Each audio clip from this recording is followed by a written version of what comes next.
വാതിലിന് മുന്നിൽ നിൽക്കുമ്പോൾ അവളുടെ ഉടൽ വിറച്ചു. നിർവികാരതയോടെ ഒന്നും ചെയ്യാൻ കഴിയാതെ അവൾ തളർന്നു. കയ്യിൽ നിന്നും ഒഴുകുന്ന ചോരയിലും അതിലെ ആഴത്തിലുള്ള മുറിവും ശ്രദ്ധിക്കാൻ കഴിഞ്ഞില്ല. ആ മാനസികാവസ്ഥ ഇല്ലായിരുന്നു അവളുടേത്. അവൻ വാതിൽ തുറന്ന് തെറ്റുകാരനെ പോലെ ഒരു സൈഡിൽ മാറി നിന്നു. പവി ഒന്നും മനസ്സിലാകാതെ മുന്നോട്ട് നോക്കി. മുന്നിൽ നിൽക്കുന്നവരെ കാണുന്തോറും ഭൂമി പിളർന്ന് താഴെ പോകാൻ ഒരു നിമിഷം അവൾ ആഗ്രഹിച്ചു. കോളേജിൻ്റെ പ്രിൻസിപ്പാളും പിന്നെ ആ കോളേജിലെ മിക്ക കുട്ടികളും ടീച്ചേഴ്സും ഉരുകി ഒലിക്കുന്നത് പോലെ തോന്നിയ പെണ്ണിന്. Hey, what are you doing in this room? ഒരു പ്രായമുള്ള ടീച്ചർ അജ്ഞയോടെ ചോദിച്ചു. അവരുടെ മുഖത്തെ അജ്ഞത കണ്ടതും ഈ നിമിഷം മരിച്ചു വീഴാൻ തോന്നി പവിക്ക്. പവി അവളുടെ കീറിയ ഡ്രസ്സിൽ നിന്ന് കൈ മറക്കാൻ പാടുപെട്ടു. മാറുമറക്കാൻ 2 കൈ മാറിന് കുറുകെ വെച്ചു. അവളുടെ അവസ്ഥ കണ്ട് ഒരാളും അവളെ സഹായിക്കാൻ മുന്നോട്ട് വന്നില്ല. അപ്പോൾ അർത്തിര ടീച്ചറിൻ്റെ ചെവിയിൽ എന്തോ പറഞ്ഞു. പവി അവളെ ദയനീയമായി നോക്കി. വേണ്ട എന്ന് കണ്ണുകളിൽ അവൾ അപേക്ഷിച്ചു. അർത്തിര അതെല്ലാം ഒരു പുച്ഛത്തോടെ നോക്കി നിന്നു. ഛേ പല്ലവി, നിന്നെപ്പറ്റി ഇങ്ങനെയൊന്നും വിചാരിച്ചില്ല. ഒരു പെണ്ണും ചെയ്ത കാര്യങ്ങൾ എനിക്ക് ഉറപ്പ് തോന്നുന്നു. ഒരു ടീച്ചറിൻ്റെ വായിൽ നിന്ന് വരാൻ പാടില്ലാത്ത വാക്കുകൾ അവളുടെ കർണപടത്തിൽ തുളഞ്ഞു കയറി. ഹൃദയത്തിൽ കത്തി കുത്തിയിറക്കുന്ന വേദന. അപ്പോൾ അവൻ മുന്നിലേക്ക് വന്ന് പറയാൻ തുടങ്ങി. ഐ ആം സോറി മാം, ഇവൾ വിളിച്ചിട്ടാ ഞാൻ. ബാക്കി പറഞ്ഞു തീരുന്നതിന് മുന്നേ ശക്തമായ ചവിട്ടിൽ അവൻ നിലംപതിച്ചിരുന്നു. പവി പേടിയോടെ കണ്ണുകൾ ഉയർത്തി നോക്കി. മുന്നിൽ നിൽക്കുന്നവനെ കണ്ടതും വിങ്ങിപ്പൊട്ടി അവജ്ഞത നിറഞ്ഞ കണ്ണുകളിൽ നിന്ന് രക്ഷപ്പെടാൻ അവൻ്റെ കണ്ണുകളിൽ നോക്കി. ചുവന്ന് കലങ്ങിയ കണ്ണുകളുമായി നിൽക്കുന്നവനെ കണ്ടൊരു നിമിഷം പേടിയും സന്തോഷവും സുരക്ഷിതത്വവും തോന്നി. അവളുടെ കണ്ണുകളിലെ നീർത്തിളക്കം അവൻ്റെ എല്ലാ പരിധികളും പൊട്ടിക്കാൻ കെൽപ്പുള്ളതായിരുന്നു. എല്ലാത്തിനെയും അടക്കി വെച്ച് അവളെ വലിച്ച നെഞ്ചിലേക്കിട്ടു അവൻ. മുന്നിൽ നിൽക്കുന്നവരെല്ലാം അമ്പരന്ന് പോയി. ഞെട്ടലിലായിരുന്നു എല്ലാവരും. അർത്തിരയ്ക്ക് അവളുടെ കോപം അടക്കി വെക്കാൻ കഴിഞ്ഞില്ല. അർത്തിര എന്തെങ്കിലും പറഞ്ഞു തുടങ്ങും മുന്നേ അവിടെ ഉണ്ടായിരുന്ന ടീച്ചർ പറയാൻ തുടങ്ങി. What are you doing sir? ഈ കുട്ടി, ഇവള് കൊള്ളാലോ, ഇവിടുത്തെ സാറിനെ പോലും. ഷട്ടപ്പ്. അതൊരലർച്ചയായിരുന്നു. ഇത് കേട്ടുകൊണ്ടാണ് അന്നയും പാർത്തിയും അങ്ങോട്ട് വന്നത്. മുന്നിൽ കാണുന്നത് വിശ്വസിക്കാൻ കഴിയാതെ 2 പേരും തറഞ്ഞു നിന്നു. ഞൊടിയിടയിൽ പാർത്തിയുടെ മുഖം രക്തവർണ്ണമായി. ദേഷ്യം കൊണ്ട് പവിയെ ചേർത്ത് പിടിച്ചു വിറക്കുന്നവൻ പാർത്തി ഒരു നിമിഷം നോക്കി. അന്ന അപ്പോഴേക്കും പവിയുടെ അടുത്തെത്തിയിരുന്നു. അന്നയുടെ കണ്ണുകളിൽ നീർത്തുള്ളികൾ ഉരുണ്ടുകൂടി. അന്ന, പവിയുടെ ഷോൾ എടുത്തു കൊണ്ടുവന്ന് പവിക്ക് കൊടുക്ക്. തികച്ചും ശാന്തമായി, അതിലുപരി ഗൗരവത്തോടെയും ടെൻഷനോടെയും കൂടി നീലു പറഞ്ഞതും മറ്റൊന്നും ചിന്തിക്കാതെ അന്ന അകത്തു കയറി ഷോളെടുത്തു. തിരികെ വരുമ്പോൾ നിലത്ത് കിടന്ന നീലിന് പേടിയോടെ നോക്കുന്നവനെ കണ്ട് സംശയത്തോടെ പവിക്ക് ഷോള് പുതപ്പിച്ചു കൊടുത്തു. സർ, നിങ്ങൾ ആരോട് സംസാരിക്കുന്നതെന്ന് തനിക്കറിയോ? തൻ്റെ അമ്മയുടെ പ്രായമുള്ള എന്നോടൊരു ബഹുമാനം ഇല്ലാതെ ഇതുപോലൊരു വൃത്തികെട്ട പെണ്ണിനു വേണ്ടി. ഷട്ടപ്പ് മാം. ഇനി നിങ്ങൾ എന്തെങ്കിലും എൻ്റെ പെണ്ണിനെ പറ്റി പറഞ്ഞ നിങ്ങളുടെ പ്രായം ഞാൻ മറക്കും. ടീച്ചർ സ്തബ്ധമായി നിന്നു. നീലൊന്നുകൂടെ അവളെ നെഞ്ചിലേക്ക് കയറ്റിപ്പിടിച്ചു. പവി അവൻ്റെ നെഞ്ചിലേക്ക് മുഖമത്തി വെച്ച് ഏങ്ങി. പാത്തി. അടുത്ത് ദേഷ്യം നിയന്ത്രിച്ചു നിൽക്കുന്ന പാത്തിയെ അടുത്തേക്ക് വിളിച്ചു. ഇവനാ ഇങ്ങനെ പറയിപ്പിക്കണമെന്ന് നിനക്കറിയില്ലേ? അത് കേട്ടതും കേൾക്കാൻ വേണ്ടി കാത്തു നിന്നതുപോലെ പാത്തി പാഞ്ഞു ചെന്ന് അവനെ അടിച്ചുകൂട്ടി. ആരും തടയാൻ വന്നില്ല. ഭയമായിരുന്നു എല്ലാവർക്കും. പ്രിൻസിപ്പൽ പോലും എല്ലാം കൈകെട്ടി നോക്കി നിന്നതേയുള്ളൂ. പാർത്തി അവനെ എല്ലാവരുടെയും മുന്നിൽ കൊണ്ടു നിർത്തി. പറയടാ. പാർത്തിയുടെ ഒരൊറ്റ അലർച്ചയിൽ എല്ലാവരും ഒന്ന് കിടുങ്ങി. അവൻ പേടിച്ച് പറയാൻ തുടങ്ങി. അവിടെ അപ്പോഴേക്കും സിദ്ധാർത്ഥും വന്നു. നീലിൻ്റെ നെഞ്ചിൽ ചാരി നിന്ന് വിങ്ങിപ്പൊട്ടുന്ന പവിയെ അവൻ നോക്കി നിന്നു. ഏറെക്കുറെ കാര്യങ്ങൾ മനസ്സിലാക്കി കഴിഞ്ഞു അവൻ. മറ്റവൻ പറയാൻ തുടങ്ങി. അത്തിരയുടെ കാര്യവും അവൾ പറഞ്ഞ ഐഡിയയും അവൻ്റെ പ്രതികാരവുമെല്ലാം. ആ ടീച്ചറിൻ്റെ തല താഴ്ന്നു. അതെ, എനിക്ക് സാറിനെ ഇഷ്ടമാണ്. എന്തൊരു സാറിന് സ്റ്റുഡൻസിനെ ഇഷ്ടപ്പെടാൻ പാടില്ല എന്നുണ്ടോ? അങ്ങനെയാണെങ്കിൽ അപ്പോൾ ഒരു സാർ ഒരു സ്റ്റുഡൻറ്റുമായി പ്രണയത്തിലാകുന്നത് എന്താ തെറ്റല്ലേ? ഇവളായിരുന്നു എൻ്റെ തടസ്സം. അതുകൊണ്ട് ഞാനത് ഇല്ലാതാക്കാൻ നോക്കി. ഇവൾക്കിതൊന്നുമല്ലേ ദേ നിൽക്കുന്ന ആളെ കണ്ടു. അവനുമായുള്ളത് അവിഹിതബ.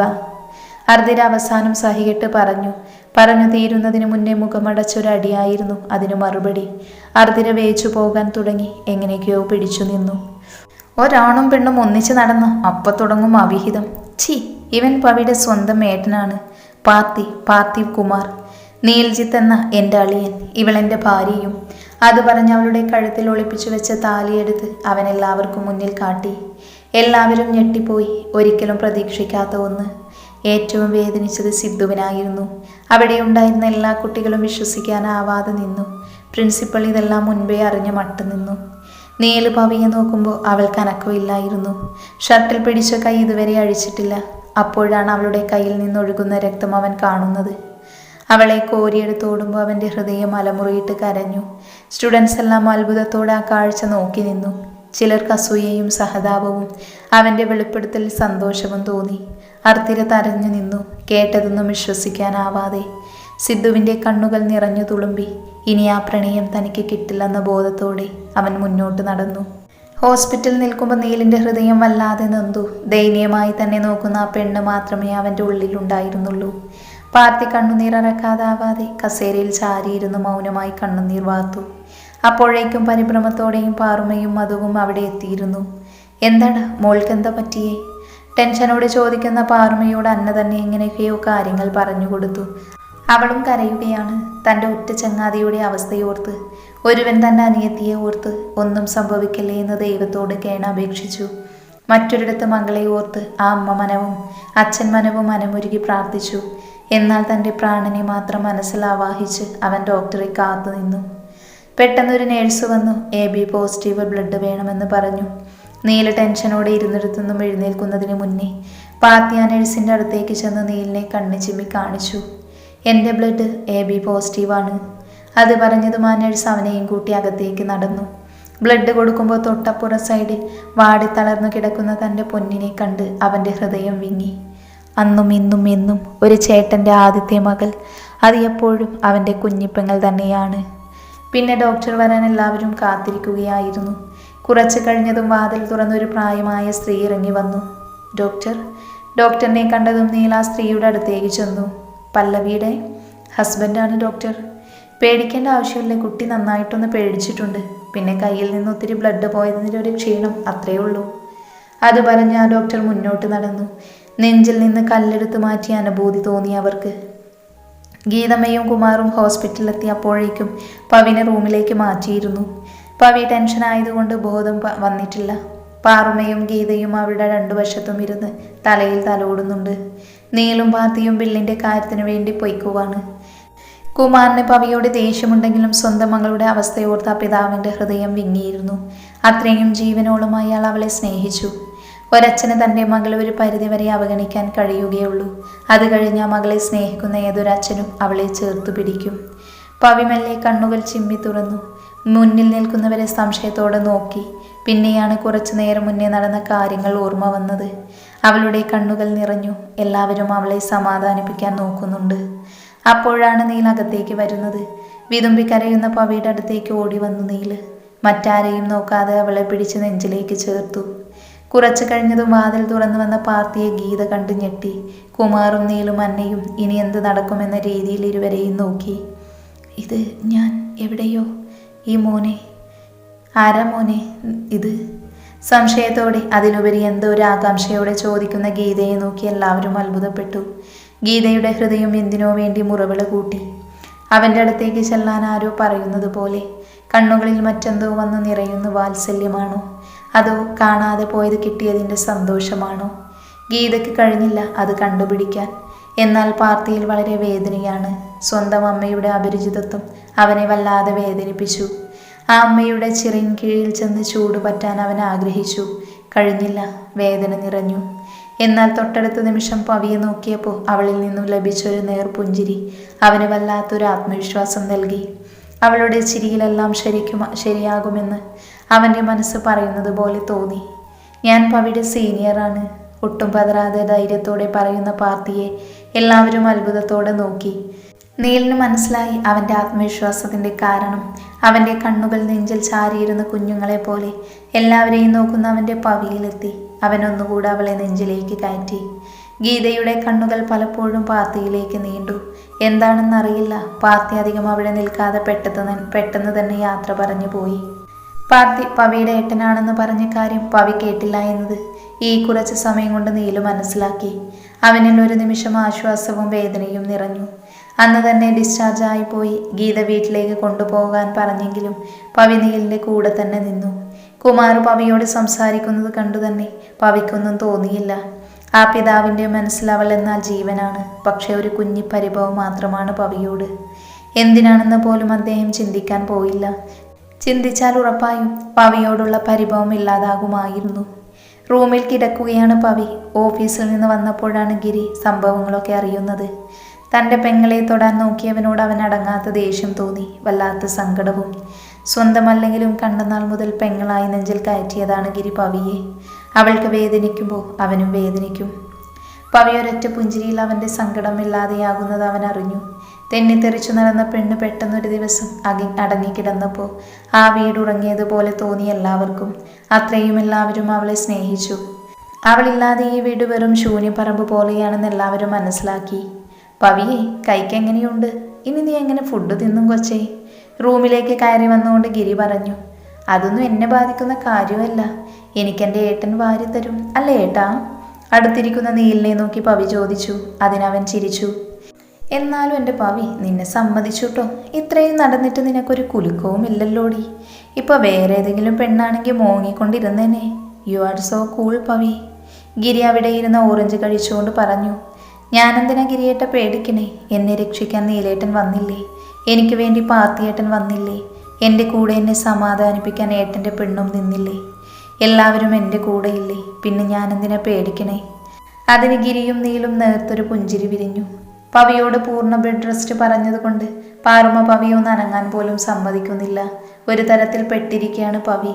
അന്നയെന്നും വന്ന് പവിയെ കാണും. ഒരാഴ്ചത്തേക്ക് പവിയും നീലും ലീവ് എടുത്തത് കൊണ്ട് കോളേജിൽ നടക്കുന്നതൊന്നും അറിഞ്ഞില്ല. ലാസ്റ്റ് എക്സാം വരാൻ പോകുന്നത് കൊണ്ട് തന്നെ പാർത്തിയും ഒരാഴ്ച ലീവ് എടുത്ത് പഠിക്കുകയാണ്. അന്ന പിന്നെ പവി ഇല്ലാത്തതുകൊണ്ട് വീട്ടിൽ നിന്ന് പുറത്തിറങ്ങിയിട്ടില്ല. ഒരാഴ്ചത്തെ ലോങ് ലീവിന് ശേഷം കോളേജിലേക്ക് പോകാൻ റെഡിയായിരിക്കുവാണ് പവി. വല്ലാത്തൊരു ടെൻഷൻ വന്ന് മൂടുന്നത് അവൾ അറിയുന്നുണ്ട്. ബെഡിൽ കഴിഞ്ഞത് ഓരോന്നും ആലോചിച്ചിരിക്കുവാണ് പവി. എന്താ ഭാര്യ ഒരു ആലോചന? ഷർട്ടിൻ്റെ ബട്ടൺസ് ഇട്ടുകൊണ്ട് നീല് ചോദിച്ചു. നമ്മളിന്ന് കോളേജിലേക്ക് പോകുമല്ലേ, ഏട്ടൻ ടെൻഷനൊന്നുമില്ലേ?